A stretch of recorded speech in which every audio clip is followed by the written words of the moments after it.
India is an ancient civilization, rich in diversity, both of culture and geography.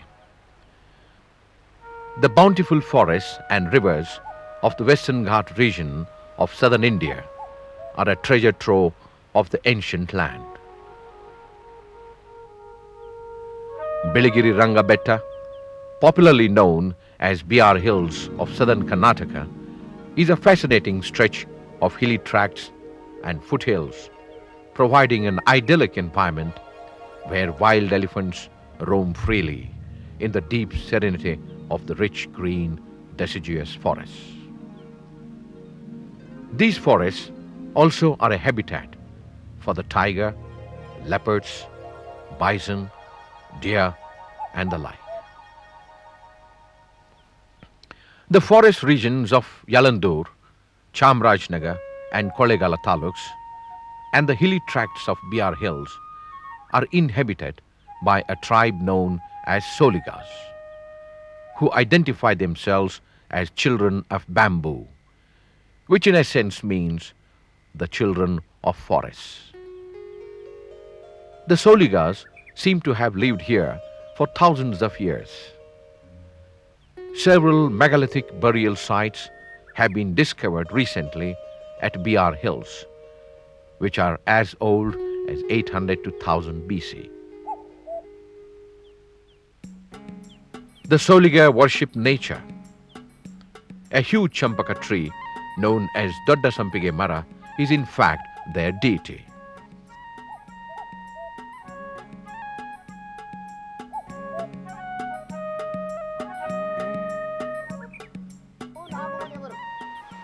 ಆವಾಗ Kombi ಕೋಟಿ ಸರಾರಕ್ಕಾಗಿ ಕೂತಿರಂತಹ ಶನಿದೇವರುವಂತೆ ನನ್ನ ಹಾನಗಿರಿಯಪ್ಪ ನಿನ್ನ ರುಕ್ಕುಚದ ತಾಯಿ. The Soligas also worship the sun. For them, the sun is a god who moves the world, who travels as a burning deity in the sky. ಕಾತು ಕಾಪಾಡಿ ನಮ್ಮನ ಮಡಗಬೇಕು 12 ತಿಂಗ 360 ದಿನ ಮತ್ತೆ ನಮ್ಮನ ಕಾತು ಕಾಪಾಡಿ ಮಡಗಬೇಕು Madeshwara. Roti Habba, meaning the festival of bread, is performed in the deep forest. The bread cakes are made out of the hand-ground ragi flour in sacred fire by the side of a brook. The water from the brook is used in making the doughs because it is unpolluted.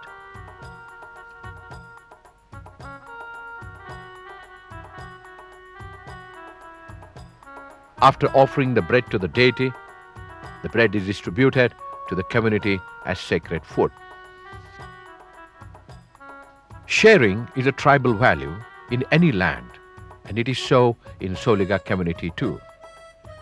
They share the food with neighbors, and as a result, nobody goes hungry in the community.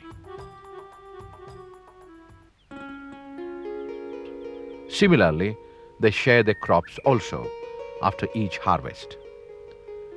Thus, even those who haven't been able to cultivate get a share in the produce. The Soliga culture is replete with song and dance.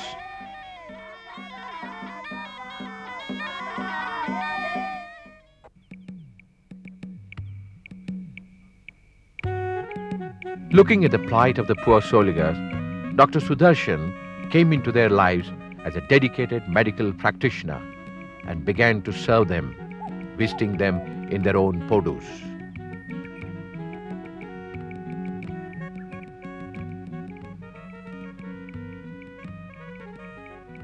I came to BR Hills in 1980. Started the work in a small hut. One of the workers in BR Hills used to help me. We used to go to tribal hamlets. They were suspicious and they were not ready to receive us. They would hide themselves in the forest. But gradually, I could establish rapport with them. They started visiting our health clinic, which was a small hut. The front portion used to be the clinic, and behind I used to live. There is a peculiar disease amongst the Soligas here. It's called sickle cell anemia, which is also found in the blacks in Africa. So this is found only amongst the Aboriginal people in India. So we have a sickle cell anemia screening program. We identify them and treat them. Earlier they used to die within 20-30 years of their lifespan, but now we have sickle cell anemia patients living up to 50-55 years. In terms of health, we have very good statistics. We monitor all their health status. It shows that the infant mortality rate has come down, the maternal mortality is 0, and the nutritional status of the children has improved. Together with friend Jayadeva and a few tribal chieftains, a humble beginning was made, which in due course was to become an educational and health center in a sprawling, spacious campus called Vivekananda Girijana Kalyana Kendra. In order to achieve the above objectives, the VGKK has taken on hand various programs. The VGKK runs an 18-bedded tribal hospital with inpatient, outpatient, and mobile clinics. As many as 70 patients a day come and receive treatment at the outpatient ward. The inpatient ward has 18 beds, and the patients do come from far-off hamlets to receive the much-needed treatment. Tribal women who need cesarean section, they conduct deliveries in squatting posture. Maybe that's one of the main reasons. The gravity helps and the pelvic muscles can contract better. So we have very few obstetric complications. There is a specialty in deliveries we conduct. We do it by making the mother squat, not in the lying position. We test the mother and put the organs of the child in proper position, head below and legs above. We have performed successful deliveries, many times preventing a possible cesarean operation. The mobile medical unit operates in the interior PODUs and not only treats the patients there, but brings to the base hospital those who need the inpatient care and treatment. The clinical laboratory has the facilities to perform all tests like urine, sputum, blood, etc., including the sickle cell disease testing, which is common in Soliga community. The laboratory is managed by a tribal youth technician who holds a diploma degree in the subject. A 30 MA X-ray equipment is also managed by a tribal youth holding a diploma course in the concerned subject.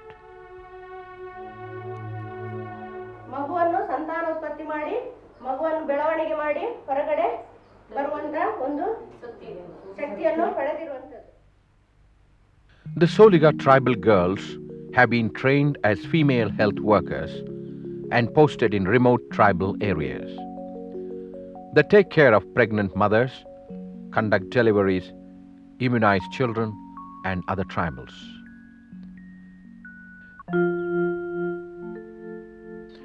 Education of tribal children plays a key role in the development of tribals. And there is a specialty in the education such as emphasis on maintaining tribal identity and culture, vocational education, stress on environmental consciousness, and the like.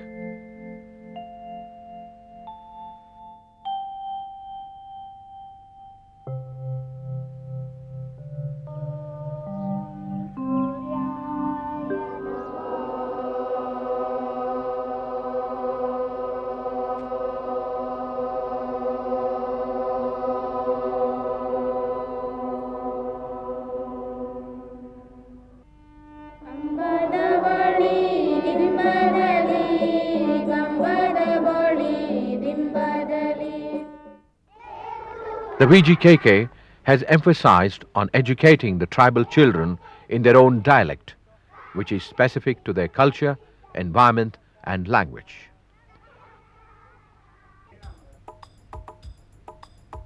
The focus is also on environmental education, value-based education, vocational education, and experiential learning.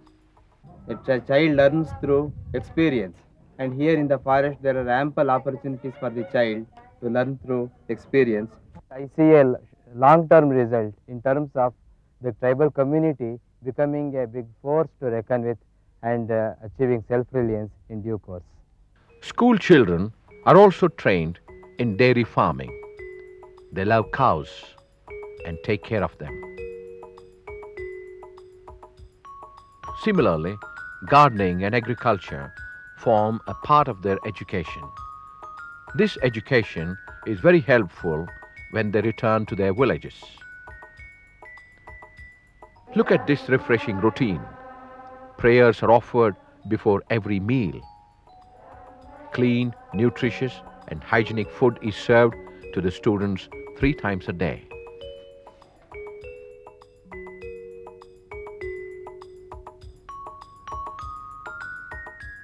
The students, after completing the high school level, could continue at the VGKK either by taking a course in forestry or the pre-university course.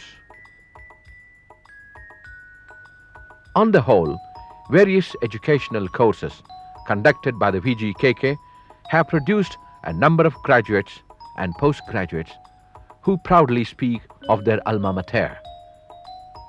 I'm very happy because I'm one of the product of this Vivekananda Girijana Kalyana Kendra.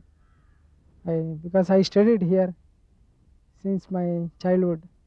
When I was 6 to 7 year old, at that time Dr. Sudarshan came from Bangalore and he was settled here in one of the huts, and he in that hut he was living, and at that time he gathered 6 children. Among them I am also one of them, and where actually doctor was teaching us in a better way, and he was giving medicine for the tribal people, and he was teaching all the primary school, I mean all classes and all. There was no teacher at that time. Micro-planning is an important component in rural education. A village education committee is involved in carrying out the planning. In order to improve the economic conditions of the Soliga tribal youth, various skilled training and entrepreneurial developmental programs are being organized by VGKK. These ventures are run on a cooperative basis by the Soliga tribals themselves. There are a number of entrepreneurial units run by the Soligas under the cottage industry setup promoted by VGKK. Let's look at some of their activities. The honey making unit, where fresh honey is extracted from the forest. The food processing section, where a variety of pickles, fruit juices, root juices, and jams are made. They recycle a lot of material like waste cloth and waste paper and make a fine quality handmade paper. Writing paper and cardboard are also made in this section. Similarly, there is a section where good quality notebooks are produced. The tribal youth are also engaged in screen printed products. In the handloom weaving section, beautiful saris are made and found good market. The leaves of certain trees are converted here into cups and plates, which are hygienic, biodegradable, and are preferred by the eco-tourists. Lovely shaped candles are also produced by the Soligas. The Training cum Production Center has 4 sections: tailoring section, knitting section, cane section, and bamboo, in addition to coir mat making unit. A wide-ranging products are made here under different sections.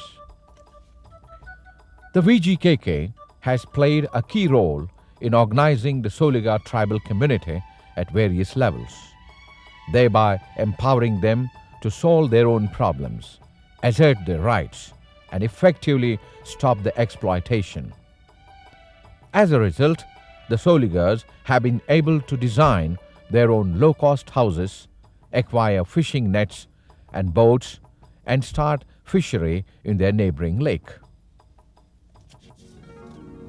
The BR Hills range, located at the far east edge of the Western Ghats, is considered to be a live link between the eastern and western Ghats, facilitating an active exchange of gene pools between them. Thus, the BR Hill Sanctuary serves as an important biological bridge for biota of the entire Deccan Plateau. A new project has come into being with the objective of conducting the biodiversity of the region in collaboration with ATRI and the Forest Department. To achieve sustainable harvesting of non-timber forest produce without endangering the biodiversity, the tribal people have been trained in participatory resource monitoring. The people themselves monitor the quality of resources, levels of extraction, and the regeneration of those plants and trees.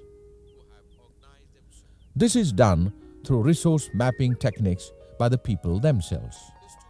This prevents overharvesting and enables them to achieve sustainable harvesting of non-timber forest produce. Conserving the endangered species is another important task of the project. In addition to the study of plants, the impact of human and other interventions on birds and butterflies is assessed and data used for conservation. The Soligas are known to practice agriculture without disturbing the forest. They don't use fertilizers, don't over-harvest, and grow as many as 10 to 14 types of food and vegetable crops, such as millets, pulses, tubers, etc., which provide an excellent example of agrodiversity. To provide improved and quality services to the rural poor, the VGKK has set up a new hospital with various facilities that will cater to the overall needs. VGKK had recently established a technology resource center in Mysore for dissemination of information and capacity building of NGOs in 6 rural technologies in collaboration with CAPART: organic farming, herbal medicine processing, sustainable harvesting of non-timber forest produce, low-cost or alternative building technology, food processing, and watershed development. The Vivekananda Girijana Kalyana Kendra has also extended its activities to the far-flung and remote areas of Arunachal Pradesh and the Andaman and Nicobar Islands.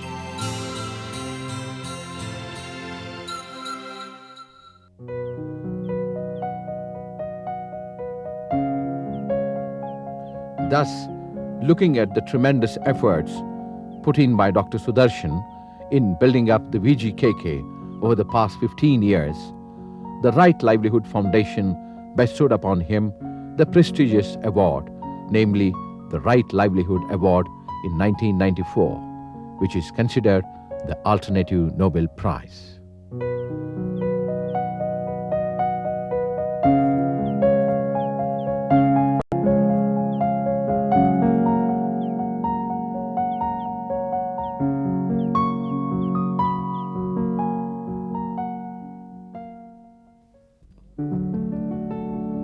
Considering the yeoman service of Dr. Sudarshan to the tribal community and the recognition of his work by the international society, the Government of India honored him on 30th March 2000 by awarding him the Padma Shri.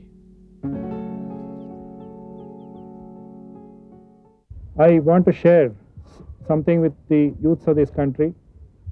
Having worked in rural and tribal areas for the last 25 years, this type of work, there may not be economic security, but I found there is tremendous inner satisfaction, joy and fulfillment in doing this type of work. I can assure the youths of this country that by doing this type of work, they will get much more greater fulfillment than what they can get through conventional way of life.